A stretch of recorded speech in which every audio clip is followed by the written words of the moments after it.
अस्सलाम वालेकुम फ्रेंड्स, मेरा नाम रुखसाना इज़हार है। मैं आप तमाम फ्रेंड्स को वेलकम करती हूँ अपनी वीडियो में।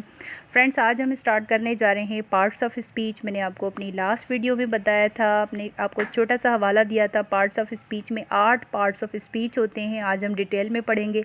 सबसे पहला है नाउन, और नाउन की तमाम काइंड्स आज हम पढ़ेंगे। उसके बाद प्रोनाउन, और इसी तरह से आगे हम फिर बढ़ते जाएंगे।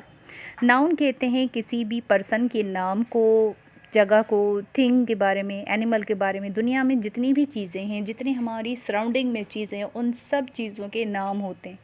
तो इसी तरह से हर वो चीज़ जो अपना नाम रखती है हम उसे नाउन कहते हैं। For example Ali, book, cat, newspaper, कोई सिटी, कराची, एनीथिंग।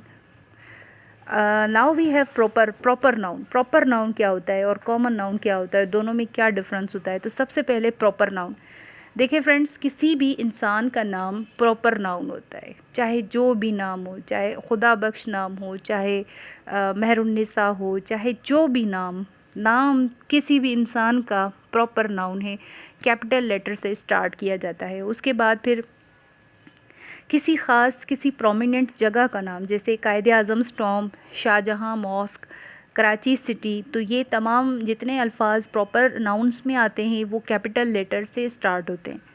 उसके बाद फिर हम पढ़ेंगे कॉमन नाउन्स। कॉमन नाउन्स कहते हैं ऑर्डिनरी थिंग्स के बारे में बताते हैं हमें, जिस तरह से मैन, बुक, कंट्री, फ़िश, वो तमाम चीज़ें जिनकी तरह की और चीज़ें मौजूद होती हैं, तो उनको कॉमन नाउन कहते हैं। And thirdly we discuss about the kinds of noun में है कलेक्टिव नाउन। कलेक्टिव नाउन को कहते हैं किसी भी चीज़ का मजमुआ, group of things.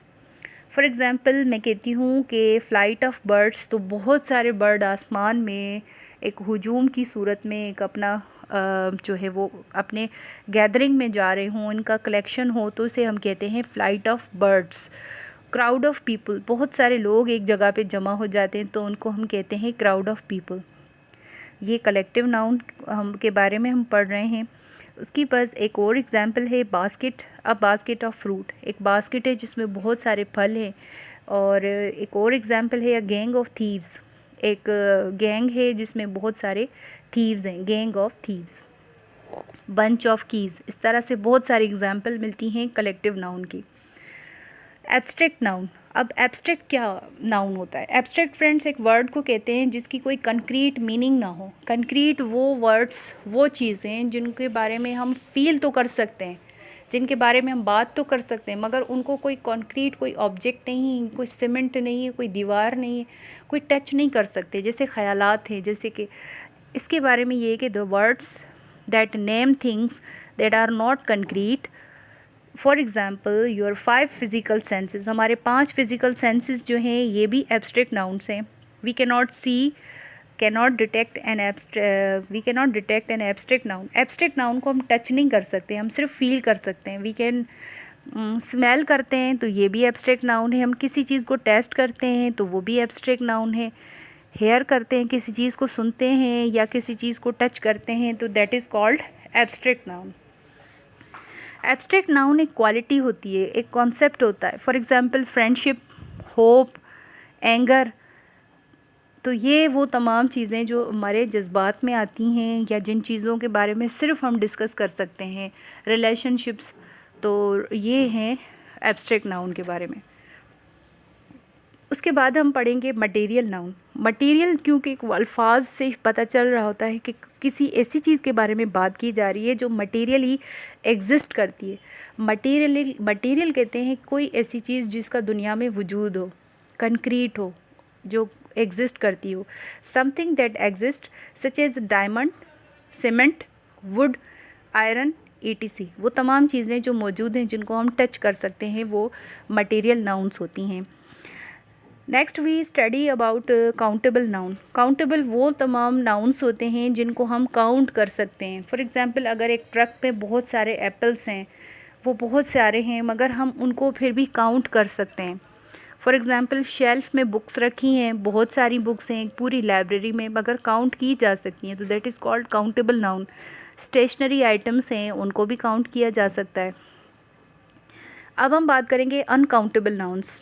Uncountable nouns वो नाउन्स होते हैं जिनको हम हमारा उनको काउंट करना पॉसिबल ही नहीं है। फॉर एग्ज़ाम्पल वो उनके इतने अंदर छोटे छोटे पार्टिकल्स होते हैं जिनको काउंट करना बहुत मुश्किल होता है। For example ocean, sea, river, कितना पानी है, we can not count it, बहुत ज़्यादा। सॉल्ट, फ्लोर, आटा, पानी, शुगर, ये वो तमाम चीज़ें हैं जिनके इतने क्रिस्टल्स होते हैं, इतने पार्टिकल्स होते हैं, we can not count them. Human senses cannot be able to count them, their actual number. So this is about the countable noun and uncountable noun. Hope friends you understand about countable and uncountable noun and complete noun. I tried to explain my best. And next we will discuss about pronoun. Pronoun क्या होता है? Anything which is used in place of noun is called pronoun. For example, Hassan is riding a bicycle. Hasan एक bicycle को चला रहा है। Excuse me. Instead of Hassan I say he is riding a bicycle. अगर मैं बोलूँ कि he is riding a bicycle तो हसन की जगह पे he यूज़ हुआ है, तो this is called pronoun. For example, Amna is teaching in class. She is teaching in class. This is so simple about pronoun. Pronoun की अब 3 persons होते हैं, first person, second person, third person. First person pronoun हमेशा वो होता है, याद रखिए, जो स्पीकर होता है। For example I, me, myself, we, us, याद रखें ये तमाम प्रोनाउंस फर्स्ट पर्सन में आते हैं। सेकंड पर्सन प्रोनाउन में आते हैं यू, योर, योर सेल्फ, और थर्ड पर्सन प्रोनाउन में आते हैं ही, शी, इट, दे, देमसेल्व्स। तो ये याद रखें, ये बहुत ज़्यादा इम्पॉर्टेंट है। इंग्लिश के कहते हैं कि कुछ रूल्स होते हैं जिनको अगर हमने फॉलो किया तो हमारी इंग्लिश परफेक्ट हो जाती है, हमारी इंग्लिश में फ्लुएंसी भी आती है और कॉन्फिडेंस भी आता है। तो ये कुछ रूल्स हैं जिनको हमें फ़र्स्ट टाइम तो याद रखना होगा एज अ फार्मूला, मैथमेटिक्स की तरह। अगर आपने फार्मूले को अंडरस्टैंड किया तो आपने कंप्लीट मैथमेटिक्स को अंडरस्टैंड किया। नेक्स्ट फ्रेंड हम डिस्कस करेंगे एडजेक्टिव्स के बारे में। एडजेक्टिव्स क्या होते हैं? देखें, इसमें द वर्ड एड, एड ही शो कर रहा है कि हमें एडजेक्टिव्स को जोड़ा गया है टू क्वालिफाई मोर अबाउट और to elaborate more about the nouns, कि नाउन्स के बारे में, पर्सन के बारे में हम मोर उनकी क्वालिटीज़ के बारे में डिस्कस करें। For example, charming, cruel, fantastic, gentle, ये तमाम ह्यूमन बींग्स की क्वालिटीज़ हैं। अब हम अगर इसको ब्रॉडली डिस्कस करें apart from degrees of adjectives, तो 3 तरह की मेन एडजेक्टिव्स होते हैं। एट्रीब्यूटिव जो किसी चीज़ की एट्रीब्यूट्स को, ख़ासियतों को बयान करें, क्वालिटीज़ को बयान करें। For example, red car, tall person, तो ये एट्रीब्यूट्स हैं। सेकेंडली, हम अगर डेमोन्स्ट्रेटिव एडजेक्टिव की बात करते हैं तो उसमें दिस टाउन, ये टाउन, लास्ट वीक, तो हम किसी भी पर्टिकुलरली किसी चीज़ को डेमोन्स्ट्रेट करते हैं, किसी चीज़ को मज़ीद अंडरस्टैंड करने के लिए उसको एग्जांपल्स के साथ अंडरस्टैंड करते हैं, तो हम कहते हैं विच वन, तो this is called demonstrative adjective. तीसरा है नंबर्स एडजेक्टिव। हम कहते हैं नंबर्स एडजेक्टिव जिसमें हम कहते हैं how many, 1 second, several people, so this is about the numbers adjective. तो ये फ्रेंड्स कुछ मेन काइंड्स ऑफ एडजेक्टिव्स थी। अब हम डिस्कस करेंगे डिग्रीज़ ऑफ एडजेक्टिव के बारे में।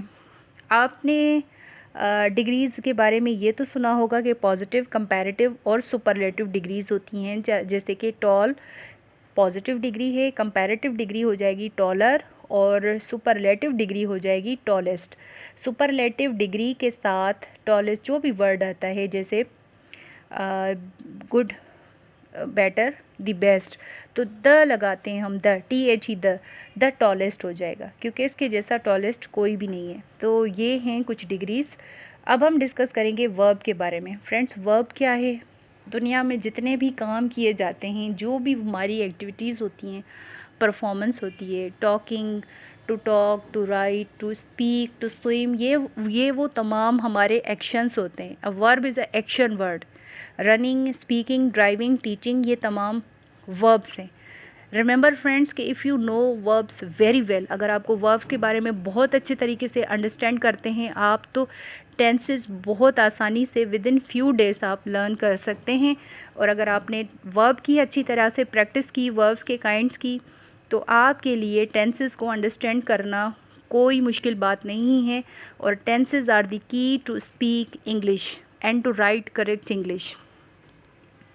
नेक्स्ट में हम डिस्कस करेंगे एडवर्ब के बारे में। एडवर्ब, क्योंकि इस वर्ड से अगर आपने देखा AD ad plus VERB verb, adverb, ये वो वर्ड है जो वर्ब की मीनिंग में इजाफा करता है या वर्ड की मीनिंग को क्वालिफाई करता है, फर्दर उसको जो है वो उसकी मीनिंग में इजाफा करता है। Something which aids meaning to verb. Adjective ने कोई मीनिंग का इजाफा किया नाउन के बारे में बताने के लिए, नाउन को क्वालिफाई करने के लिए। एडवर्ब यूज़ किया जाता है वर्ब की मीनिंग को फर्दर क्वालिफाई करने के लिए। वो किस तरह से? For example, Asim is driving. अगर मैं कहूँ कि आसिम इज़ ड्राइविंग, और अगर मैं कहूँ कि Asim is driving fast, fastly नहीं होगा। याद रखें कि फ़ास्ट का एडवर्ब फास्ट ही होता है। ग्रामर में, इंग्लिश ग्रामर में कुछ रूल्स होते हैं जिनको फॉलो करना बहुत ज़रूरी होता है। तो कहीं भी आपको किसी भी रूल का पता चले तो नोट डाउन कर लिया करें, ताकि नेक्स्ट टाइम आप वो गलती ना करें। तो आसिम इज़ ड्राइविंग फास्ट, इसमें Asim is driving fast driving के बारे में, वर्ब के बारे में फर्दर क्वालिफाई कर रहा है फास्ट। नेक्स्ट में हम स्टडी करेंगे preposition. Excuse me. Preposition is used between nouns and pronouns to show their relationship. Nouns और pronouns के बीच में इस्तेमाल होता है। मैं आपको एग्जाम्पल के साथ प्रूफ करूँगी फ्रेंड्स कि किस तरह से ये इस्तेमाल होता है nouns और pronouns के बीच में। For example, the book is lying on the shelf. The book, किताब, is lying on the shelf. आपने देखा द बुक एक प्रोनाउन है और on the shelf is also a pronoun. It is showing a relationship.